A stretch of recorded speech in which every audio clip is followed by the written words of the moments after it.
Hello বন্ধুরা, কুকফাস্ট cook tasty চ্যানেলে আপনাদেরকে স্বাগত জানাই। আজকে আমি আপনাদের সামনে খুব সহজ পদ্ধতিতে ডিমের কারি রেসিপিটি তৈরি করে দেখাবো। এইভাবে ডিমের কারি রান্না করলে খেতে কিন্তু দারুণ লাগবে। তাহলে চলুন দেখে নেওয়া যাক এই রেসিপিটি আমরা কিভাবে বানাবো। প্রথমেই আমি 5টা সেদ্ধ ডিম নিয়েছি। এই ডিমগুলোকে আমি হাফ হাফ করে নেব। আপনারা চাইলে গোটা সেদ্ধ ডিমেরও কারি করতে পারেন। যদি আপনারা গোটা সেদ্ধ ডিমের কারি করেন তাহলে সেদ্ধ ডিমের চারপাশটা একটু ছুরি দিয়ে হালকা হালকা করে কেটে নেবেন। দেখুন আমার সব ডিমগুলো কিন্তু হাফ হাফ হয়ে গেছে। এবারে আমি এই ডিমগুলোকে ভেজে রান্না করব। তার আগে কিছু মশলার গুঁড়ো করে নেব। প্রথমে একটা প্যান বসিয়ে এর মধ্যে 1 চা চামচ গোটা জিরে, 1 চা চামচ গোটা ধনে এবং কিছু গোলমরিচ দিয়ে ভালো করে ভেজে নিয়ে গুঁড়ো করে নেব। দেখুন আমি মশলাটার গুঁড়ো করে নিয়েছি। এবারে আমি ডিমগুলোকে ভেজে নেব। তার জন্যে কড়াতে তেল দিয়ে দিলাম। তেলটা গরম হয়ে গেলে এর মধ্যে সামান্য হলুদ গুঁড়ো দিয়ে দিলাম। এবারে আমি একে একে সেদ্ধ ডিমটা দিয়ে দেব। প্রত্যেকটা সেদ্ধ ডিম হয়ে গেলে একটু ওয়েট করব। একদিকটা ভাজা হয়ে গেলে উল্টে পাল্টে দুটো সাইড হালকা করে ভেজে নেব। দেখুন আমার ডিমগুলো কিন্তু হালকা করে ভাজা হয়ে গেছে। এবারে আমি এই ডিমগুলোকে একটা প্লেটের মধ্যে নামিয়ে নিলাম। আমি এই প্লেটের মধ্যে ডিমগুলোকে নামিয়ে নিয়েছি।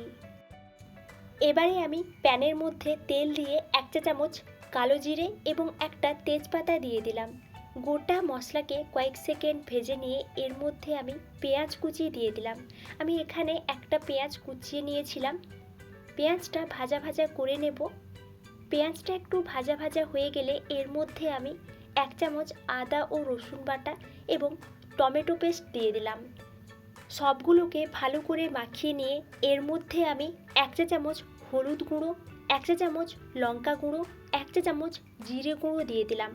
এবারে আমি এই মশলাটাকে ভালো করে কষে নেব।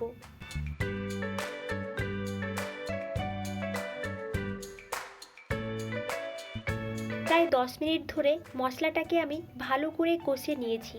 এবারে আমি এর মধ্যে পরিমাণ মতো জল দিয়ে দিলাম ও পরিমাণ মতো লবণ দিয়ে দিলাম। তরকারিটা একটুখানি ফুটতে শুরু করলে এর মধ্যে আমি সেদ্ধ ডিমগুলো দিয়ে দিলাম। আর আমি এর মধ্যে মাঝখান দিয়ে চেরা কাঁচা লঙ্কা দিয়ে দিলাম। এবারে আমি তরকারিটা ঢাকা চাপা দিয়ে প্রায় 10 মিনিট মতো ভালো করে একটু ফুটিয়ে নেব। প্রায় 10 মিনিট পরে দেখুন তরকারিটা অলমোস্ট কমপ্লিট হয়ে গেছে। এবারে আমি এর মধ্যে মশলার গুঁড়োটা দিয়ে দিলাম। মশলার গুঁড়োটা দিয়ে আরও 2 মিনিট তরকারিটাকে ভালো করে ফুটিয়ে নিয়েছি। দেখুন তরকারিটা কমপ্লিট হয়ে গেছে এবং এটা দেখতেও কিন্তু দারুণ হয়েছে। আপনারাও এইভাবে খুব সহজেই ডিমের কারি তৈরি করতে পারবেন এবং গরম গরম ভাতের সঙ্গে সার্ভ করে দেবেন। ভিডিওটি ভালো লাগলে লাইক, শেয়ার এবং কমেন্ট করতে কিন্তু ভুলবেন না এবং সাবস্ক্রাইব করে পাশে থাকা অল বেল আইকনটি প্রেস করে রাখবেন যাতে আপনাদের কাছে আমার সমস্ত রকমের রেসিপি চলে আসতে পারে। Thank you.